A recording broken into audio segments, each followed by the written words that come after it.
اعوذ باللہ من الشیطان الرجیم بسم اللہ الرحمن الرحیم رب اشرح لی صدری ویسر لی امری واحلل عقدۃ من لسانی یفقہوا قولی رب زدنی علما۔ سورہ آل عمران کی آیت نمبر 41۔ کالا، اس نے کہا، رب اجعل لی آیا، اے میرے رب میرے لیے کوئی نشانی بنا۔ کالا، کہا، آیاتک، تیری نشانی، اللہ یہ کہ نہیں، تکلم الناس، تم لوگوں سے کلام کرو گے، ثلاثۃ ایام، 3 دن، الا رمزا، مگر اشارے سے، واذکر، اور یاد کرو، ربا کا، اپنے رب کو، کثیرن، بہت زیادہ، وسبح، اور تسبیح کرو، بالعشی، شام کے وقت، والابکار، اور صبح کے وقت۔ حضرت زکریہ علیہ السلام کو جب بیٹے کی خوشخبری سنائی گئی تو کہنے لگے، میرے ہاں اولاد کیسے ہوگی؟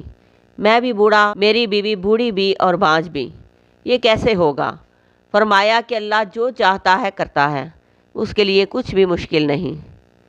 پھر حضرت زکریہ علیہ السلام کہنے لگے، یا اللہ میرے لیے کوئی نشانی بنا دیجئے۔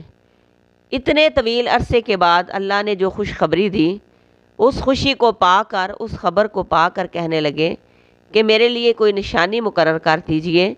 فرمایا کہ جب بچے کا حمل ٹھہر جائے گا، بیوی حاملہ ہو جائے گی، تو نشانی یہ ہے کہ تم 3 دن تک بات نہیں کر سکو گے مگر اشارے سے۔ جب تم بات نہ کر سکو تو سمجھ جانا کہ حمل ٹھہر گیا، تو اس حالت میں جب کہ تم بول نہ سکو تو پھر کثرت سے میرا ذکر کرنا، میرا شکر کرنا، اور خاموشی اختیار کرنا، اور صبح و شام میری تسبیح بیان کرتے رہنا۔ اس سے پتہ چلتا ہے کہ نعمت کے ملنے پر اپنے رب کی تسبیح کرنی چاہیے، اس کا شکر ادا کرنا چاہیے۔